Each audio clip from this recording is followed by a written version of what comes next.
Korupsi makin merajalela, melibatkan pejabat negara. Undang-undang perampasan aset mendesak disahkan. Kehadirannya bak dewa penyelamat. Padanya disandarkan kekosongan hukum menyelamatkan kerugian negara akibat korupsi dan kejahatan keuangan lainnya. Benarkah undang-undang ini sedemikian sakti? Saya akan mencari jawabnya.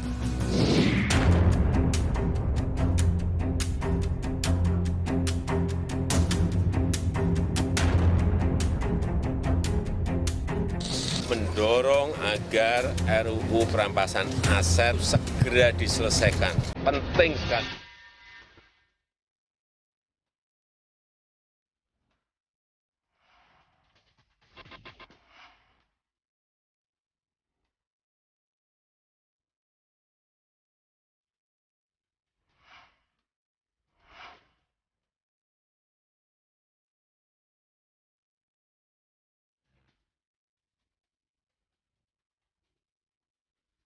Undang-undang perampasan aset ini bisa memberi efek jera begitu baik kepada koruptor atau pelaku kejahatan keuangan lainnya? Bisa, karena motivasi manusia melakukan kejahatan kan mencari uang, mencari aset. Kalau asetnya dirampas, motifnya, niatnya jadi hilang.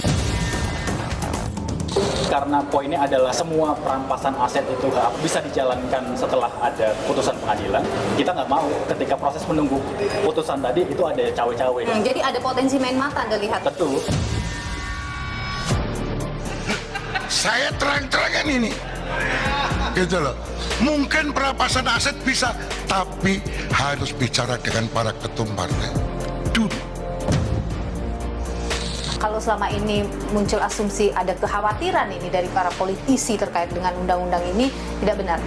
Penerapannya harus hati-hati betul. Tidak dijadikan alat legitimasi politik oleh pemerintahan yang otoritarian. Rafael Alun Trisambodo, mantan pejabat di Direktorat Jenderal Pajak ini resmi ditetapkan tersangka oleh KPK dalam 2 perkara, gratifikasi dan tindak pidana pencucian uang TPPU. Aset milik Rafael pun ditelusuri oleh Komisi Pemberantasan Korupsi dan saya, saudara, berada di lokasi di kos-kosan yang disebut milik Rafael. Dan saat ini juga ditelusuri oleh KPK apakah kos-kosan ini merupakan hasil dari tindak pidana pencucian uang atau TPPU oleh Rafael. Namun selain ini masih ada sejumlah properti lain yang tengah ditelusuri baik di Jakarta, Manado hingga Yogyakarta. Selain itu, saudara, aset lain berupa kendaraan yakni mobil Rubicon yang sempat viral dipamerkan Mario Dandi di akun media sosialnya juga tengah ditelusuri KPK. Ada pula perusahaan cangkang di luar negeri serta uang digital berupa Bitcoin.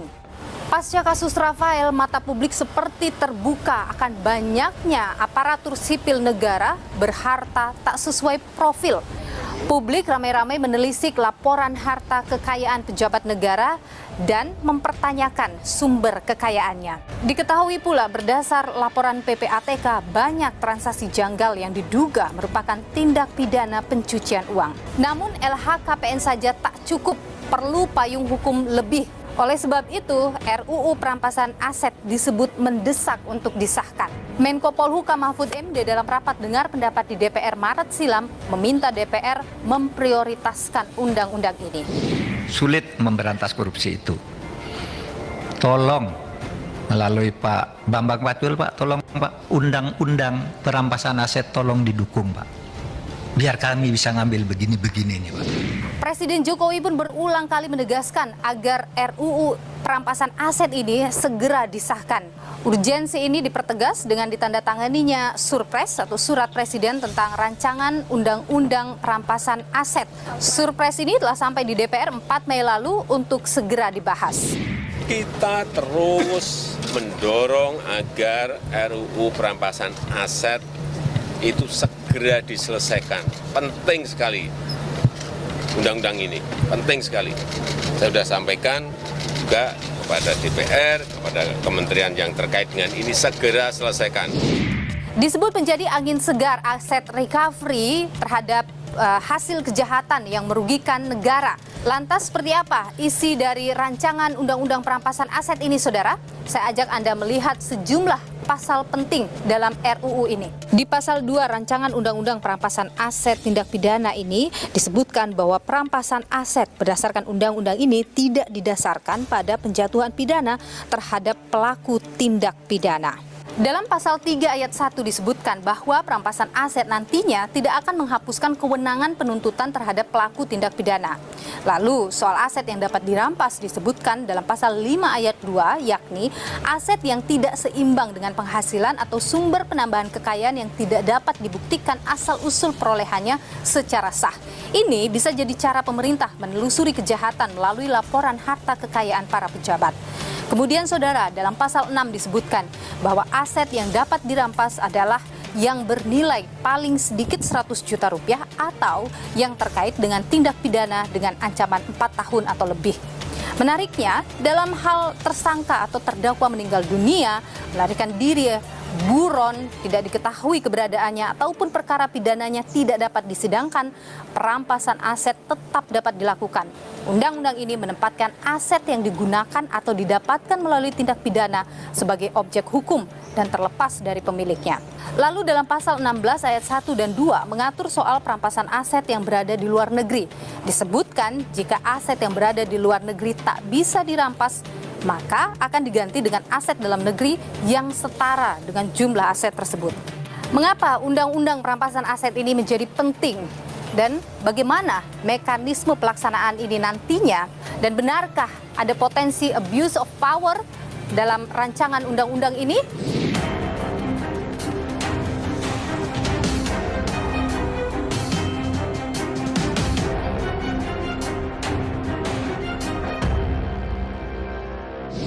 Kemenko Polhukam bersama dengan Kemenkumham, Polri dan juga Kejaksaan Agung ditugaskan oleh Presiden untuk membahas RUU perampasan aset, Saudara. Lantas seberapa mendesaknya Undang-Undang Perampasan Aset ini untuk disahkan? Kita bahas bersama dengan Yunus Hussein, perumus naskah akademik RUU Perampasan Aset 2003. Pak Yunus, terima kasih sudah bersama Niluh, Pak. Sehat selalu. Terima kasih. Ya. Jadi Pak Yunus, seberapa penting sebenarnya RUU perampasan aset ini? Jadi ini kan itu kita buat sejak tahun 2008 dulu. Itu saya masih di PPATK, kita buat naskah akademis, kita buat draft RUU-nya, kemudian pendekatan ke berbagai instansi ya, setelah bahas bersama mereka.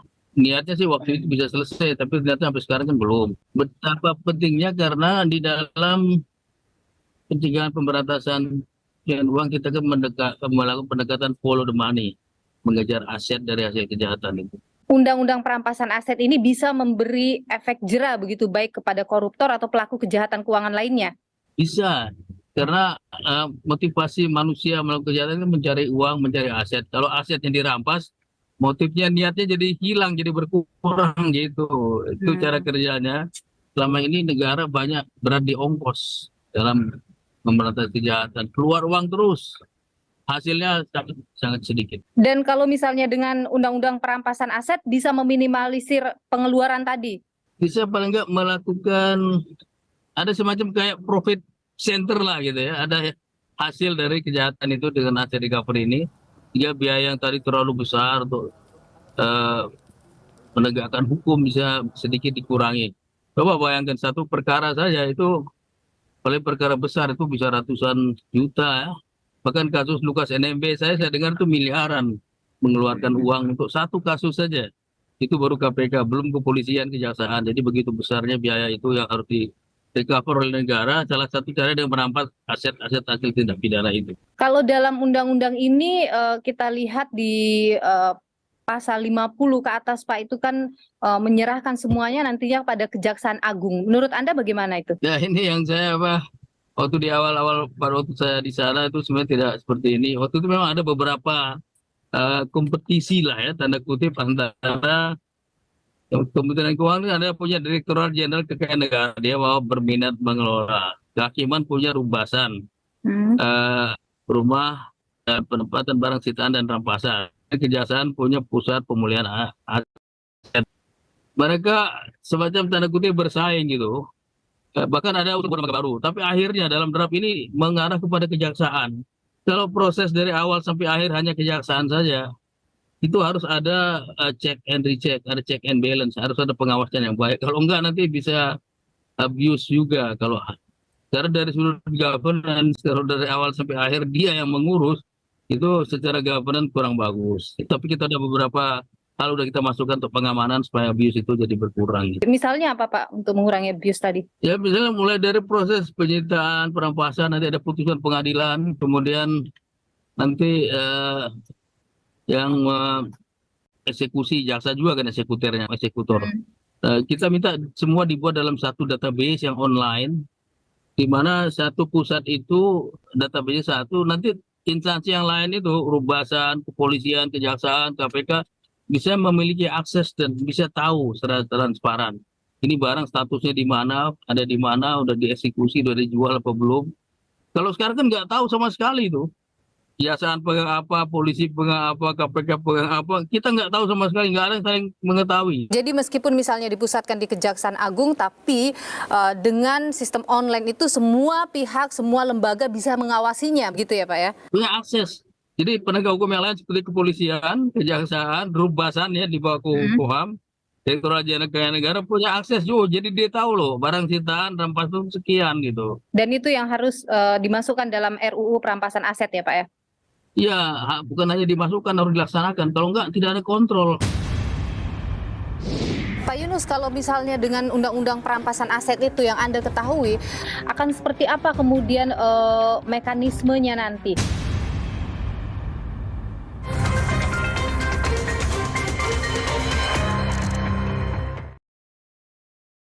Mendorong agar RUU perampasan aset segera diselesaikan. Penting sekali. Undang-undang perampasan aset ini bisa memberi efek jera begitu baik kepada koruptor atau pelaku kejahatan keuangan lainnya? Bisa. Penerapannya harus hati-hati betul. Tidak dijadikan alat legitimasi politik pemerintahan otoritarian. Nilu, Senin 15 Mei pukul 8:30 malam di Kompas TV. Mendorong agar RUU perampasan aset segera diselesaikan. Penting sekali. Undang-undang perampasan aset ini bisa memberi efek jera begitu baik kepada koruptor atau pelaku kejahatan keuangan lainnya? Bisa. Penerapannya harus hati-hati betul. Tidak dijadikan alat legitimasi politik pemerintahan otoritarian. Nilu, Senin 15 Mei pukul 8:30 malam di Kompas TV. Mendorong agar RUU perampasan aset segera diselesaikan. Penting sekali. Undang-undang perampasan aset ini bisa memberi efek jera begitu baik kepada koruptor atau pelaku kejahatan keuangan lainnya? Bisa. Penerapannya harus hati-hati betul. Tidak dijadikan alat legitimasi politik pemerintahan otoritarian. Nilu, Senin 15 Mei pukul 8:30 malam di Kompas TV. Mendorong agar RUU perampasan aset segera diselesaikan. Penting sekali. Undang-undang perampasan aset ini bisa memberi efek jera begitu baik kepada koruptor atau pelaku kejahatan keuangan lainnya? Bisa. Penerapannya harus hati-hati betul. Tidak dijadikan alat legitimasi politik pemerintahan otoritarian. Nilu, Senin 15 Mei pukul 8:30 malam di Kompas TV. Mendorong agar RUU perampasan aset segera diselesaikan. Penting sekali. Undang-undang perampasan aset ini bisa memberi efek jera begitu baik kepada koruptor atau pelaku kejahatan keuangan lainnya? Bisa. Penerapannya harus hati-hati betul. Tidak dijadikan alat legitimasi politik pemerintahan otoritarian. Nilu, Senin 15 Mei pukul 8:30 malam di Kompas TV. Mendorong agar RUU perampasan aset segera diselesaikan. Penting sekali. Undang-undang perampasan aset ini bisa memberi efek jera begitu baik kepada koruptor atau pelaku kejahatan keuangan lainnya? Bisa. Penerapannya harus hati-hati betul. Tidak dijadikan alat legitimasi politik pemerintahan otoritarian. Nilu, Senin 15 Mei pukul 8:30 malam di Kompas TV. Mendorong agar RUU perampasan aset segera diselesaikan. Penting sekali. Undang-undang perampasan aset ini bisa memberi efek jera begitu baik kepada koruptor atau pelaku kejahatan keuangan lainnya? Bisa. Penerapannya harus hati-hati betul. Tidak dijadikan alat legitimasi politik pemerintahan otoritarian. Nilu, Senin 15 Mei pukul 8:30 malam di Kompas TV. Mendorong agar RUU perampasan aset segera diselesaikan. Penting sekali. Undang-undang perampasan aset ini bisa memberi efek jera begitu baik kepada koruptor atau pelaku kejahatan keuangan lainnya? Bisa. Penerapannya harus hati-hati betul. Tidak dijadikan alat legitimasi politik pemerintahan otoritarian. Nilu, Senin 15 Mei pukul 8:30 malam di Kompas TV. Mendorong agar RUU perampasan aset segera diselesaikan. Penting sekali. Undang-undang perampasan aset ini bisa memberi efek jera begitu baik kepada koruptor atau pelaku kejahatan keuangan lainnya? Bisa. Penerapannya harus hati-hati betul. Tidak dijadikan alat legitimasi politik pemerintahan otoritarian. Nilu, Senin 15 Mei pukul 8:30 malam di Kompas TV. Mendorong agar RUU perampasan aset segera diselesaikan. Penting sekali. Undang-undang perampasan aset ini bisa memberi efek jera begitu baik kepada koruptor atau pelaku.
Pak Yunus, kalau misalnya dengan undang-undang perampasan aset itu yang Anda ketahui, akan seperti apa kemudian mekanismenya nanti? Semuanya itu dimulai dari suatu penyelidikan, penyidikan, kemudian ada penelusuran aset-aset hasil kejahatan itu.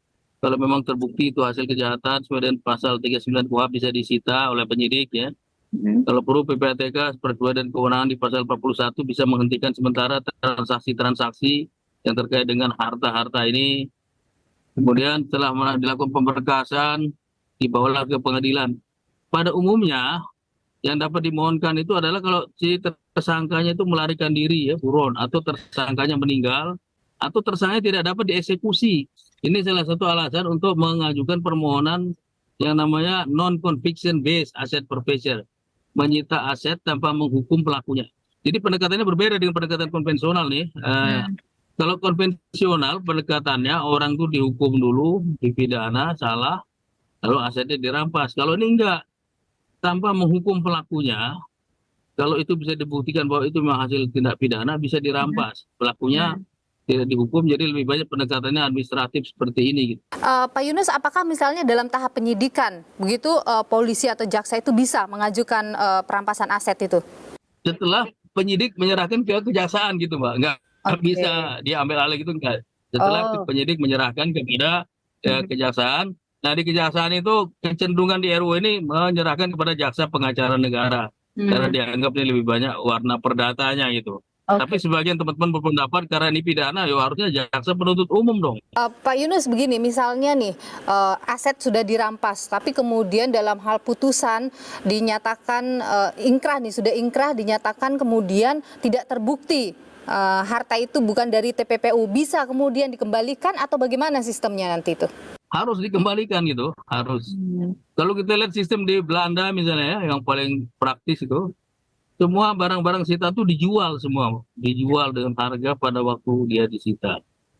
kemudian uangnya disimpan di dalam namanya domain ya organisasi itu di bawah daripada hukum berat, taruh di sana. Kalau putus perkaranya dia tidak dihukum, dia dikembalikan dalam bentuk uang hasil barang tadi. Jadi harus dikembalikan kalau dia tidak bersalah. Pak Yunus, ada juga pertanyaan begini, kan selama ini kesulitan adalah repatriasi untuk aset yang berada di luar negeri. Nah, bagaimana di RUU perampasan aset yang sekarang ini mengatur soal itu? Jadi untuk yang di luar negeri udah ada sih Undang-Undang Nomor 1 tahun 2006 ya mengenai bantuan hukum timbal balik ya, mutual legal assistance ya. Nah, mutual legal assistance ini tujuannya ada dua. Pertama untuk meminta alat bukti dari luar, yang kedua untuk merampas aset hasil tindak pidana. Di tingkat ASEAN pun kita sudah ada multilateral agreement mengenai mutual legal assistance ini. Jadi kalau aset-aset itu ada lari ke luar negeri, kita bisa minta bantuan ke penegak hukum di luar melalui central authority kita, misalnya ada di Kementerian Hukum dan HAM, atau melalui agensi itu agensi antara jaksa sini dengan jaksa sana, antara KPK Indonesia dengan KPK Singapura, KPK Malaysia. Itu bisa. Artinya kita harus memperkuat juga ya Pak kerjasama internasional ini untuk bisa memaksimalkan tadi aset di luar negeri itu. Itu harus membuat MLA yang banyak, kita kurang banyak terus terang saja. Kalau kita menerjemahkan pasal 2-nya, perampasan aset berdasarkan undang-undang ini tidak didasarkan pada penjatuhan pidana terhadap pelaku tindak pidana. Bagaimana itu Pak? Ya, jadi kalau dalam sistem yang konvensional yang berlaku sekarang ya, itu namanya in personam ya, sesuai dengan pasal 183 KUHP, hakim kalau ingin menghukum seseorang, dia harus yakin itu pertama, bahwa berada dua alat bukti yang sah, memang ada tindak pidana, dan si terdakwa yang melakukan. Dihukumlah sih oleh si terdakwa oleh hakim. Setelah dihukum, barang-barang bukti yang disita oleh penyidik, lalu ditentukan status oleh hakim, dirampas untuk negara. Jadi menghukum orang salah, baru merampas hasil tindak pidana. Kalau dalam RU kita ini, Mbak, itu pendekatannya banyak non-conviction based. Orangnya tidak dihukum, mungkin dia meninggal, dia tidak dapat diikuti karena susah, asetnya saja yang dirampas untuk negara. Itu maksudnya. Jadi namanya in rem forfeiture ya. Negara berperkara dengan aset, negara tidak berperkara dengan pelakunya, manusianya. Jadi manusianya nggak dihukum dulu, tapi langsung asetnya yang dirampas dulu. Oke. Baik, aset yang didapatkan karena hasil tindak pidana, begitu ya Pak ya? Iya, ya. Ya, jadi aset yang jadi objek dari perkara ini, subjeknya lagi menghilang, lagi buron atau lagi meninggal gitu. Undang-undang perampasan aset ini, apakah harus ada putusan pengadilan dulu, baru kemudian aset dirampas, atau tidak ada putusan pengadilan pun aset bisa dirampas? Tidak bisa kalau tidak ada putusan pengadilan. Jadi selalu harus ada putusan pengadilan atas dasar permohonan dari kejaksaan ya, baru ditetapkan dirampas untuk negara, dieksekusi oleh jaksa. Jadi nggak ada yang tanpa putusan pengadilan. Mereka dikasih kesempatan untuk membantah. Pihak ketiga yang beretikat baik, ada yang berkepentingan bisa mengajukan bantahan pada proses pengadilan. Oke, dan itu untuk pidana apa saja Pak? Ada, tapi nggak dieksekusi begitu. Pidana apa saja memang misalnya diatur juga, ada batasan jumlah juga. Waktu yang lalu kita usahakan misalnya pidana yang ancaman hukumannya 4 tahun ke atas. Karena menurut konvensi Palermo Convention ya, konvensi internasional itu dianggap serious crime, tidak pidana berat kalau 4 tahun. Kemudian jumlahnya kita batasi 100 juta waktu itu ya. Baik. Kenapa 100 juta ya? Jangan kecil-kecil, nanti yang disita misalnya dalam kasus narkotik banyak disita asbak misalnya, buat apa kita barang-barang kecil ngerepotin gitu. Ada nilai yang signifikan lah gitu. Baik. Pak Yunus Hussein, perumus naskah akademik RUU Perampasan Aset 2003. Terima kasih sudah berbagi pandangan di Niluh, Pak Yunus, sehat selalu. Bagaimana ini agar undang-undang ini nantinya ya tidak dijadikan alat legitimasi politik di luar hukum tadi ya oleh pemerintahan yang kalau dia punya watak otoritarian. Di part mana hal itu bisa dibawa ke arah sana begitu dari rancangan ini?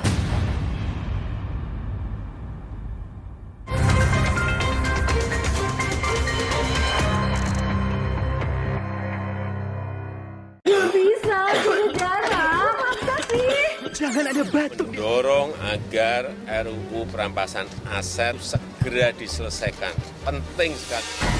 Undang-undang perampasan aset ini bisa memberi efek jera begitu baik kepada koruptor atau pelaku kejahatan keuangan lainnya. Bisa. Penerapannya harus hati-hati betul. Tidak dijadikan alat legitimasi politik pemerintahan otoritarian. Nilu, Senin 15 Mei pukul 8:30 malam di Kompas TV. Mendorong agar RUU perampasan aset segera diselesaikan. Penting sekali. Undang-undang perampasan aset ini bisa memberi efek jera begitu baik kepada koruptor atau pelaku kejahatan keuangan lainnya. Bisa. Penerapannya harus hati-hati betul. Tidak dijadikan alat legitimasi politik pemerintahan otoritarian. Nilu, Senin 15 Mei pukul 8:30 malam di Kompas TV. Mendorong agar RUU perampasan aset segera diselesaikan. Penting sekali. Undang-undang perampasan aset ini bisa memberi efek jera begitu baik kepada koruptor atau pelaku kejahatan keuangan lainnya. Bisa. Penerapannya harus hati-hati betul. Tidak dijadikan alat legitimasi politik pemerintahan otoritarian. Nilu, Senin 15 Mei pukul 8:30 malam di Kompas TV. Mendorong agar RUU perampasan aset segera diselesaikan. Penting sekali. Undang-undang perampasan aset ini bisa memberi efek jera begitu baik kepada koruptor atau pelaku kejahatan keuangan lainnya. Bisa. Penerapannya harus hati-hati betul. Tidak dijadikan alat legitimasi politik pemerintahan otoritarian. Nilu, Senin 15 Mei pukul 8:30 malam di Kompas TV. Mendorong agar RUU perampasan aset segera diselesaikan. Penting sekali. Undang-undang perampasan aset ini bisa memberi efek jera begitu baik kepada koruptor atau pelaku kejahatan keuangan lainnya. Bisa. Penerapannya harus hati-hati betul. Tidak dijadikan alat legitimasi politik pemerintahan otoritarian. Nilu, Senin 15 Mei pukul 8:30 malam di Kompas TV. Mendorong agar RUU perampasan aset segera diselesaikan. Penting sekali. Undang-undang perampasan aset ini bisa memberi efek jera begitu baik kepada koruptor atau pelaku kejahatan keuangan lainnya. Bisa. Penerapannya harus hati-hati betul. Tidak dijadikan alat legitimasi politik pemerintahan otoritarian. Nilu, Senin 15 Mei pukul 8:30 malam di Kompas TV. Mendorong agar RUU perampasan aset segera diselesaikan. Penting sekali. Undang-undang perampasan aset ini bisa memberi efek jera begitu baik kepada koruptor atau pelaku kejahatan keuangan lainnya. Bisa. Penerapannya harus hati-hati betul. Tidak dijadikan alat legitimasi politik pemerintahan otoritarian. Nilu, Senin 15 Mei pukul 8:30 malam di Kompas TV.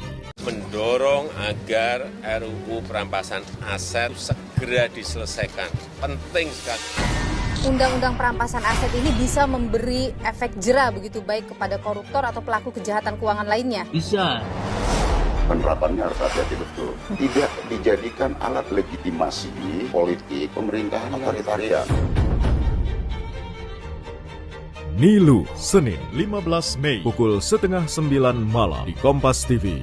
Mendorong agar RUU perampasan aset segera diselesaikan. Penting sekali. Undang-undang perampasan aset ini bisa memberi efek jera begitu baik kepada koruptor atau pelaku kejahatan keuangan lainnya. Bisa. Penerapannya harus hati-hati betul. Tidak dijadikan alat legitimasi politik pemerintahan otoritarian. Nilu, Senin 15 Mei pukul 8:30 malam di Kompas TV. Mendorong agar RUU perampasan aset segera diselesaikan. Penting sekali.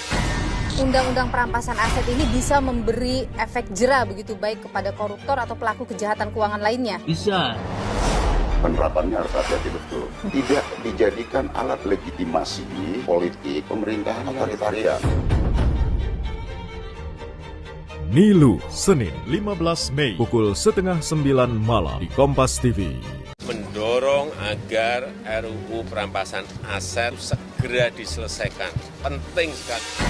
Undang-undang perampasan aset ini bisa memberi efek jera begitu baik kepada koruptor atau pelaku kejahatan keuangan lainnya. Bisa.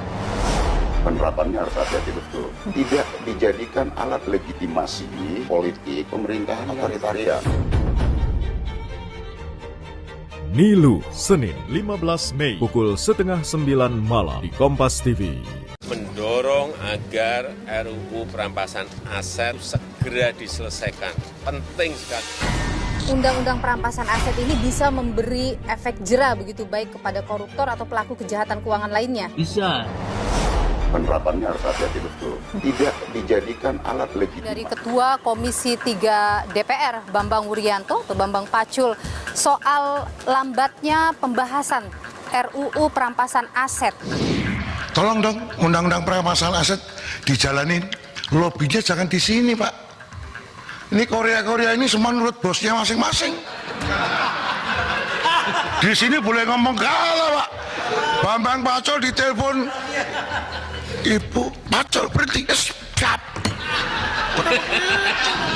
Lantas saudara, bagaimana tanggapan sejumlah anggota DPR Komisi 3 terkait dengan rancangan undang-undang perampasan aset ini? Berikut kami hadirkan tanggapan dari sejumlah anggota Komisi 3 DPR RI. Sejak awal fraksi Nasdem tidak pernah menolak dan kita dapat memahami kebutuhan akan adanya RUU perampasan aset ini. Dan saya berharap pembahasannya didasarkan pada perdebatan-perdebatan hukum, fair trial dijalankan. Kami tidak berharap RUU ini menjadi RUU yang kemudian menjadi alat untuk kesenangan. Ya, dari awal fraksi PPP setuju kalau ada undang-undang perampasan aset. Ketika saya yakin seluruh fraksi pada akhirnya akan setuju dalam arti kita bahas. Tentu membahas itu tidak boleh gerusa-gerusu, nggak boleh kesusu juga ya. Rancangan undang-undang perampasan aset dalam pandangan saya harus terukur dan teratur. Ini juga aspek integritas aparat penegak hukum.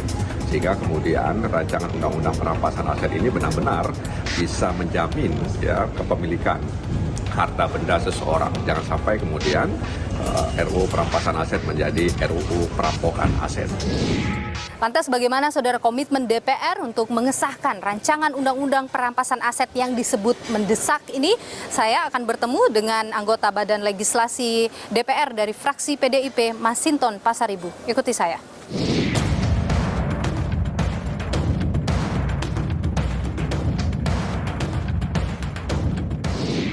Surpres Presiden terkait dengan pembahasan rancangan undang-undang perampasan aset sudah dikirim ke DPR dan kini tentu akan menunggu DPR membahasnya begitu. Jadi bola panas terkait dengan pembahasan RUU perampasan aset ini kini ada di DPR. Kita coba perbincangkan hal ini, sudah hadir bersama dengan saya anggota Badan Legislasi DPR dari PDI Perjuangan, Bang Masinton Pasaribu. Terima kasih Bang Masinton. Terima kasih Mbak. Jadi Bang Masinton sudah mendengar soal RUU perampasan aset ini? Ya sudah. Sudah? Dan, mendengar dari media karena kami sedang masa reses ya. Oke. Bahwa Presiden sudah kirimkan surpresnya ke DPR agar dilakukan pembahasan pemerintah bersama-sama dengan DPR. Setelah surpres dikirim, berapa lama kemudian hal itu bisa dibahas? Ya tentu nanti kami bersidang minggu depan, itu akan diumumkan surat tersebut. Nanti Badan Musyawarah DPR akan menugaskan kepada alat kelengkapan Dewan untuk melakukan pembahasan-pembahasan bersama dengan pemerintah. Bisa di Badan Legislasi atau di komisi terkait. PDIP adalah partai pendukung pemerintah. Ya. Pak Jokowi sudah menyatakan segera dong, karena ini sangat penting gitu. Tapi posisi PDIP sebenarnya seperti apa terhadap undang-undang atau rancangan undang-undang perampasan aset ini? Tentu kami punya komitmen tinggi ya terhadap agenda pemberantasan korupsi itu. Bahkan ketika undang-undang KPK itu lahir di era Ibu Megawati. Bahkan kemarin ketika beliau di Bali kemarin itu mengingatkan kepada penyelenggara negara, baik itu institusi penegak hukum, pajak gitu ya, agar tidak lagi bermain-main dalam hal korupsi itu. Karena saat rapat dengar pendapat beberapa waktu yang lalu, Menko Polhukam dengan Komisi 3 saat itu, Ketua Komisi 3 yang juga adalah kader PDIP, menyebut soal ngomong dulu sama Ketua. Ini kemudian diasumsikan publik bahwa ada yang tidak setuju atau mungkin pimpinan Anda tidak setuju dengan undang-undang perampasan aset ini atau rancangannya. Itu joke-nya Pak Bambang ya. Itu joke saja. Iya, joke beliau dan Atau keceplosan sebenarnya. tidak keceplosan. Itu joke beliau bahwa ya pemerintah mau sosialisasi dong, monggo dong, obrol ke pimpinan-pimpinan partai itu kan bagian dari sosialisasi itu. Oke, bukan Gitu. minta persetujuan.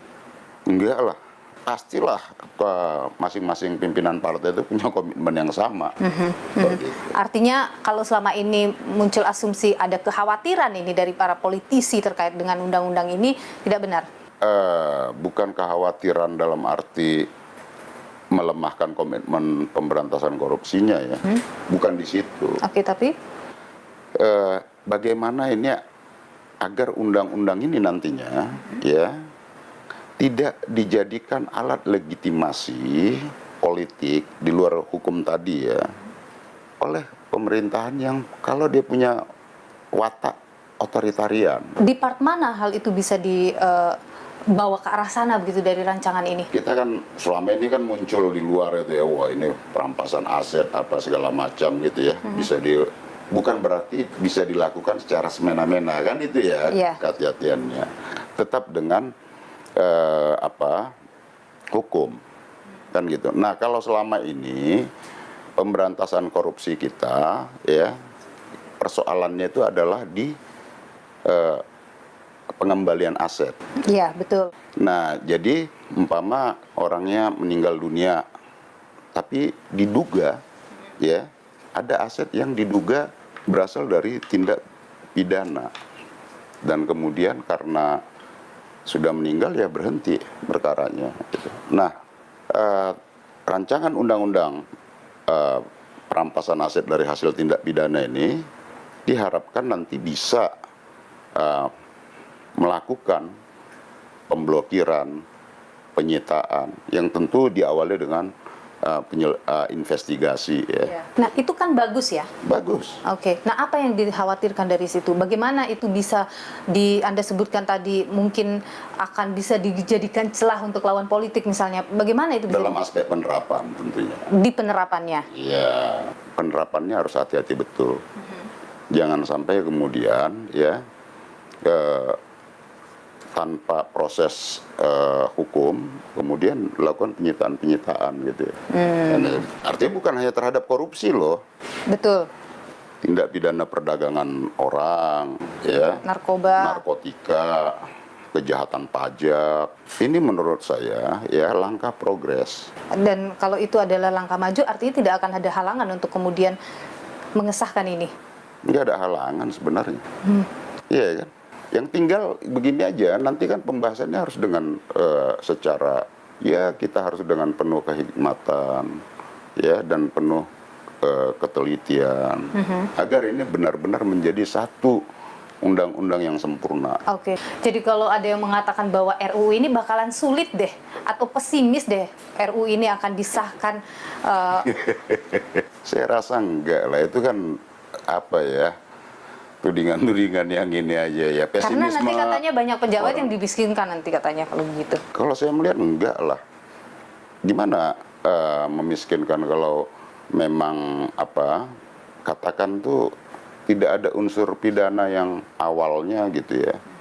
Atau kemudian ya itu tadi yang saya katakan tadi, atau prinsipnya menggunakan hukum ini, undang-undang ini untuk menyerang lawan politik? Iya, itu yang harus kita cegah gitu loh. Batasan-batasan itu harus memang kita buat jelas. Meskipun memang semua celah itu pasti ada ya Bung Masinton ya, dalam semua undang-undang. Iya, setiap hukum itu memang pasti memiliki ada sisi bolong-bolongnya lah. Tapi maksud kita ya, karena ini sangat fundamental gitu ya, dia tidak boleh melanggar prinsip-prinsip yang mendasar. Karena apapun konstitusi kita kan melindungi kepemilikan pribadi gitu. Itu kan dalam pasal 28H kalau nggak salah dalam undang-undang dasar kita. Oke. Gitu. Itu yang akan jadi concern DPR nanti ketika kemudian ini sudah dibahas. Iya, tentu. Di DPR ya. Iya. Tapi pada prinsipnya menyetujui kalau ini kemudian benar-benar bisa disahkan Undang-Undang Perampasan Aset ini? Iya, kita harus menyetujui ini. Oke, baik. Bung Masinton Pasaribu, anggota Badan Legislasi DPR, juga dari PDIP. Iya. Terima kasih sudah berbagi pandangan di Nilu. Sehat selalu, Bung Masinton. Terima kasih, Mbak Nilu. Karena poinnya adalah semua perampasan aset itu bisa dijalankan setelah ada keputusan pengadilan. Kita nggak mau ketika proses menunggu putusan tadi itu ada cawe-cawe kira-kira. Jadi ada potensi main mata Anda lihat? Tentu.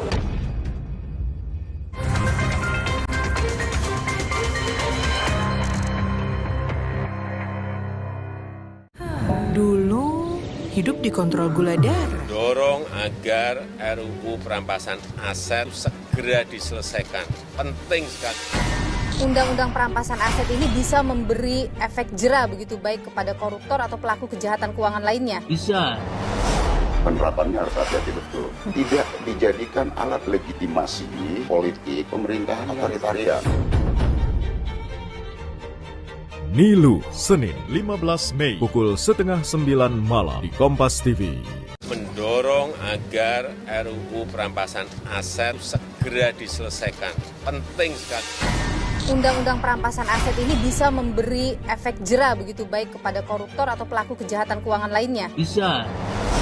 Penerapannya harus hati-hati betul. Tidak dijadikan alat legitimasi politik pemerintahan otoritarian. Nilu, Senin 15 Mei pukul 8:30 malam di Kompas TV. Mendorong agar RUU perampasan aset segera diselesaikan. Penting sekali. Undang-undang perampasan aset ini bisa memberi efek jera begitu baik kepada koruptor atau pelaku kejahatan keuangan lainnya? Bisa. Penerapannya harus hati-hati betul. Tidak dijadikan alat legitimasi politik pemerintahan otoritarian. Nilu, Senin 15 Mei pukul 8:30 malam di Kompas TV. Mendorong agar RUU perampasan aset segera diselesaikan. Penting sekali. Undang-undang perampasan aset ini bisa memberi efek jera begitu baik kepada koruptor atau pelaku kejahatan keuangan lainnya? Bisa. Penerapannya harus hati-hati betul. Tidak dijadikan alat legitimasi politik pemerintahan otoritarian. Nilu, Senin 15 Mei pukul 8:30 malam di Kompas TV.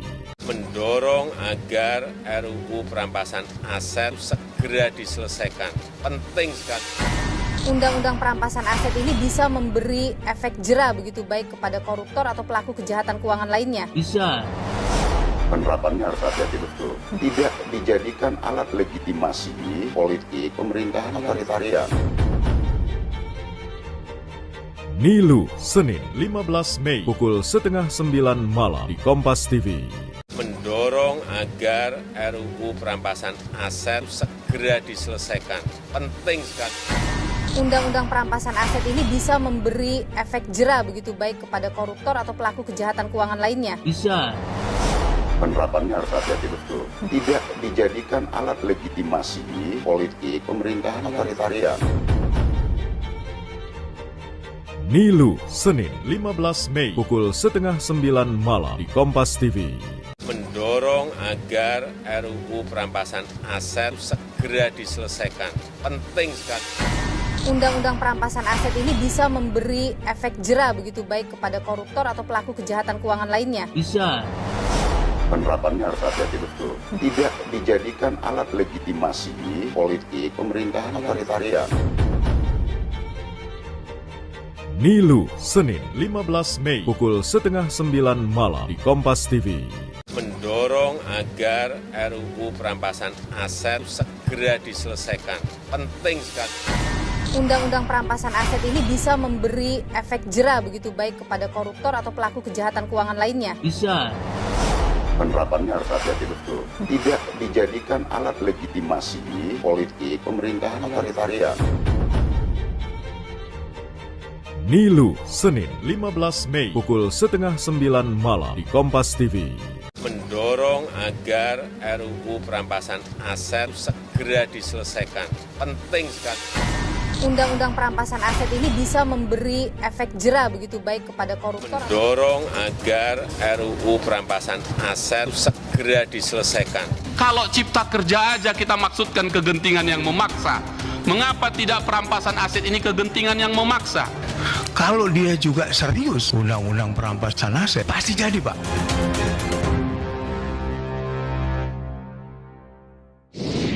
Saudara, banyak pihak yang mengatakan bahwa inilah saat yang tepat untuk mengesahkan rancangan undang-undang perampasan aset seiring dengan banyaknya kasus ASN atau pejabat yang memiliki harta tak wajar, termasuk juga ada banyak kasus korupsi di badan usaha milik negara.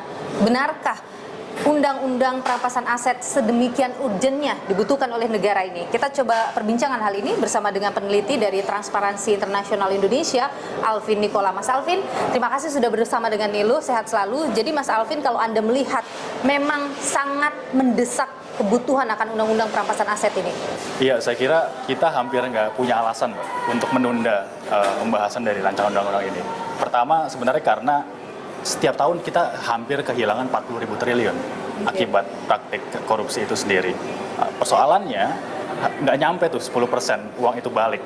Jadi artinya kita rugi 2 kali, Mbak. Udah dikorupsi, kemudian uangnya juga nggak balik. Nah, artinya kemudian di situ ada problem di soal instrumen, soal pemulihan aset itu sendiri. Sehingga kita mau bilang bahwa instrumen existing saat ini nggak cukup bisa atau nggak cukup mumpuni untuk bisa merespon kebuntuan hukum tadi. Okay. Nah, yang kedua, bicara juga soal pendekatan yang udah lama, yang udah kita anut, yaitu follow the person itu sendiri, yang sebenarnya udah nggak efektif lagi gitu. Jadi kalau kita saat ini bilang, memang sebenarnya sudah ada undang-undang TPPU yang memang ngatur soal pelacakan aset. Tapi kan kemudian persoalannya itu hanya bisa sampai ke penghentian transaksi sementara. Merampas itu tidak bisa. Anda sudah membaca draftnya, Mas, yang beredar sekarang ini? Sudah. Ada poin yang Anda garis bawahi begitu terkait dengan di situ? Itu yang menarik, Mbak. Saya kira yang paling penting sebenarnya draftnya ini tidak ada perubahan signifikan ya dari draft terakhir di tahun 2015. Yang kita harap sebenarnya draft ini harus setidaknya memuat 3 hal penting ya. Satu itu soal memperluas legal avenue-nya. Jadi artinya dia tidak hanya sekarang kan hanya soal pidana saja gitu. Jadi harus membuktikan pidana asal. Tapi kemudian kalau tidak ada pidananya kita bingung gitu. Nah, sekarang harapannya undang-undang ini harus memuat itu soal pelacakan non pidana. Oke. Nah, yang kedua, Anda baca ada itu? Sementara ada. Nah, yang kedua, poin kedua sebenarnya ada bicara soal illicit enrichment ya. Nah, ini yang saya kira juga urgent saat ini. Karena sementara di Undang-Undang Tipikor maupun Undang-Undang TPPU kita itu hanya terbatas ya. Jadi hanya bicara soal kewenangan negara untuk penghentian transaksi, tapi kemudian soal perampasannya itu sendiri itu belum cukup termuat. Nah, yang terakhir sebenarnya soal perluasan subjeknya, Mbak. Jadi kalau selama ini mungkin bicara soal TPPU ataupun yang lainnya, biasanya bicara soal pejabat publik aja gitu yang bisa ditelusuri. Tapi kita harap sebenarnya ke depan di RUU ini harus juga perluasan, nggak hanya soal pejabat publik, tapi mungkin juga teman-teman kita atau aktor-aktor di level swasta yang selama ini juga dalam tanda kutip memanfaatkan bolongan instrumen ini sendiri. Tapi Mas, ada juga kekhawatiran bahwa jangan sampai ini justru menjadi abuse of power penegak hukum. Iya, tentu sebagai sebuah produk legislasi kemungkinan itu pasti ada ya. Tapi saya kira yang poin penting yang harus kita kawal bersama sebenarnya ada 2 hal. Satu tadi soal relasi antar penegak hukum. Nah, ini saya kira yang belum tergambar secara jelas dalam RUU sekarang, dan harapan saya di dalam pembahasan di DPR itu bakal diperjelas gitu ya. Jadi artinya memang ada kewenangan super besar di kejaksaan di RUU sekarang, karena dia juga dimandatkan untuk mengelola aset yang besar banget begitu. Nah, di sana sebenarnya belum tergambar lihat bagaimana relasinya dengan penegak hukum yang lain. Apa yang Anda khawatirkan soal relasi tadi itu? Ya tentu karena poinnya adalah semua perampasan aset itu bisa dijalankan setelah ada keputusan pengadilan. Kita nggak mau ketika proses menunggu putusan tadi itu ada cawe-cawe kira-kira. Jadi ada potensi main mata Anda lihat? Tentu, poinnya di situ. Besar Makanya potensi kemudian, itu? saya kira itu harus diatur dalam hukum acara sebenarnya. Yang itu sebenarnya saya kira di beberapa pasal sudah cukup disinggung lah kira-kira. Hanya perlu dipertegas. Nah, lainnya sebenarnya juga bicara soal tadi ya, pengelolaan aset ya. Karena kita tahu yang paling menjadi tantangan dari pengelolaan aset adalah menjaga valuasinya itu tetap stabil gitu ya. Menurut Anda apa yang harus dilakukan untuk menjaga tadi itu, valuasi tadi? Iya, satu sebenarnya penguatan badan ya. Saya kira mandat Undang-Undang Kejaksaan baru soal pendirian badan perampasan aset ya dalam kejaksaan itu harus didukung sebenarnya, karena nggak hanya bicara soal kemampuan perampasannya, tapi juga tadi ya menjaga valuasi aset. Salvin, dalam catatan Anda banyak negara yang sudah menerapkan ini dan berhasil mengembalikan kerugian negara dengan nilai yang besar. Praktik baiknya sebenarnya ada di beberapa negara ya, tapi satu poin penting yang perlu digarisbawahi, instrumen perampasan aset biasanya digunakan sebagai pelengkap ataupun sarana untuk mengoptimalkan instrumen lain yang sudah ada. Jadi harusnya konteks itu kita bisa dudukkan dalam hal untuk mengoptimalisasi undang-undang tipikor kita dan juga undang-undang TPPU. Oke, jadi penyokong lah sebenarnya. Betul. Dan biasanya negara-negara yang punya undang-undang yang super komprehensif seperti itu, nilai indeks persepsi korupsinya juga baik. Mas Alvin Nikola, peneliti dari Transparency International Indonesia, terima kasih sudah berbagi pandangan di Nilu. Sehat selalu, Mas Alvin. Terima kasih. Mudah-mudahan masa sidang yang akan datang sudah bisa mulai dibahas agar kita bisa segera membuat para pelaku tindak pidana dan terutama koruptor, itu kan koruptor itu hanya takut miskin, bukan takut dihukum. Kalau ada undang-undang perampasan aset ini, insya Allah.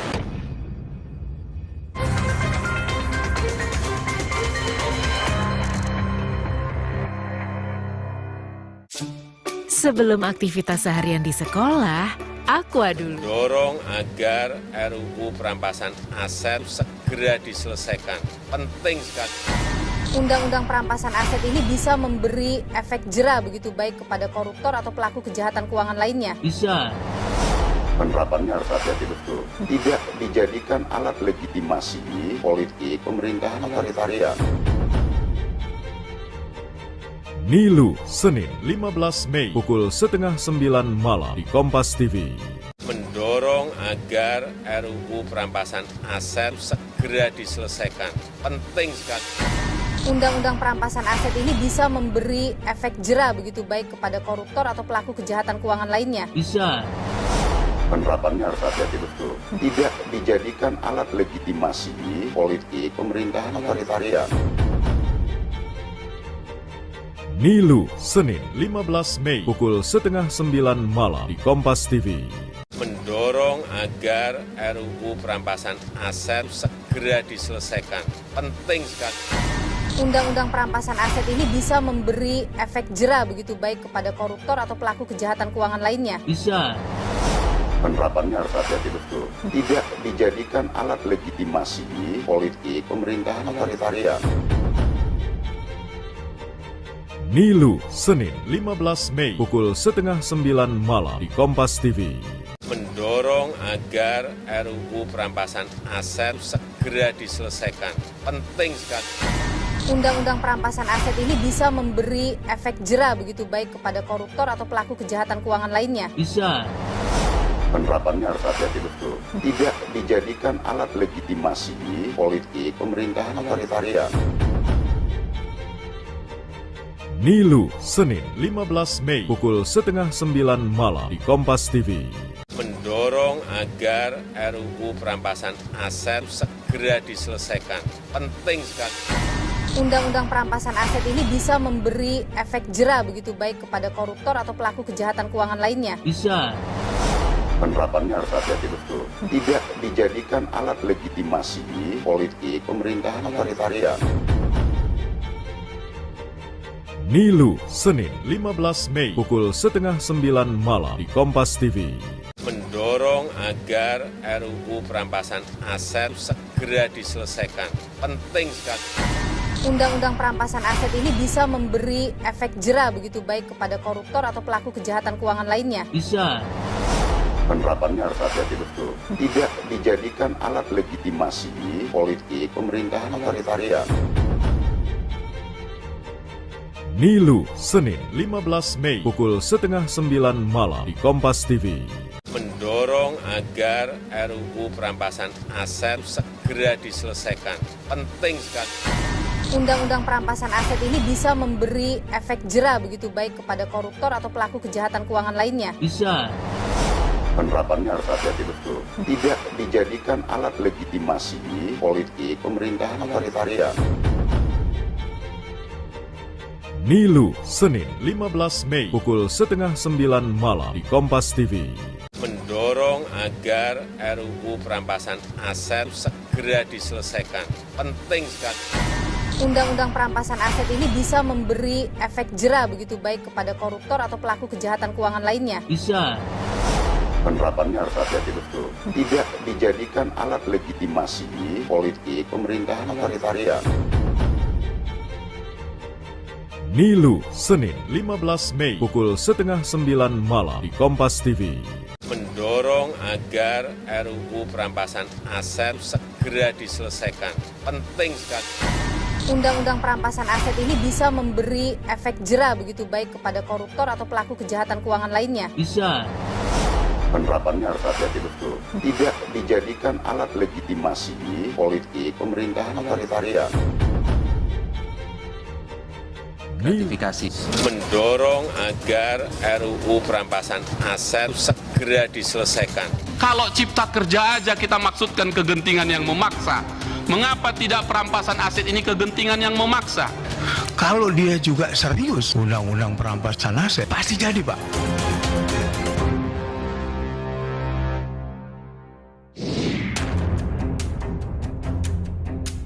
Warganet beberkan temuan gaya hidup mewah para pejabat di media sosial. Ironis, perilaku oknum pejabat pamer harta kian bermunculan dari berbagai instansi. Bahkan sebagian telah diperiksa KPK.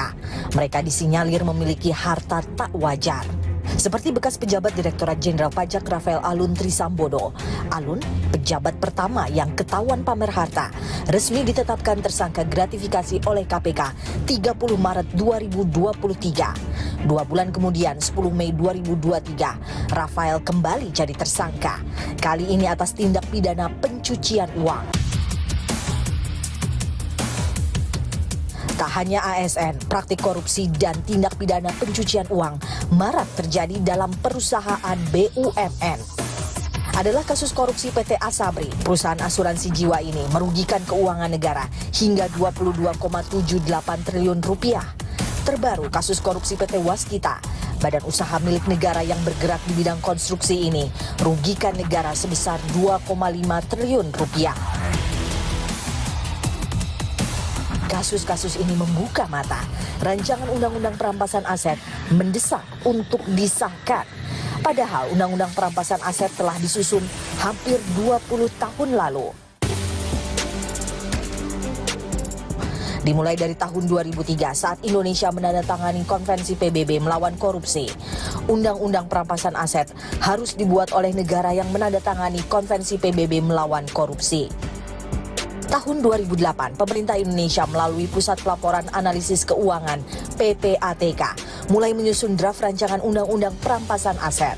2 tahun berselang, pembahasan serta harmonisasi RUU Perampasan Aset antar kementerian dan lembaga telah selesai. Dan setahun kemudian 2011, konsep RUU ini diserahkan kepada Presiden Susilo Bambang Yudhoyono hingga masuk program legislasi nasional atau prolegnas jangka menengah 2015-2019. Namun 2019 pembahasannya ditunda lantaran pergantian periode keanggotaan DPR. RUU Perampasan Aset kembali masuk prolegnas 2020-2024. Namun pada 2021, Balik DPR menghapus RUU ini dari daftar prioritas. Alasannya waktu pembahasan yang terlalu pendek. Tahun 2022, RUU Perampasan Aset kembali masuk prolegnas prioritas 2023. Surat Presiden sudah diserahkan pada 4 Mei lalu. Mudah-mudahan masa sidang yang akan datang sudah bisa mulai dibahas agar kita bisa segera membuat para pelaku tindak pidana dan terutama koruptor.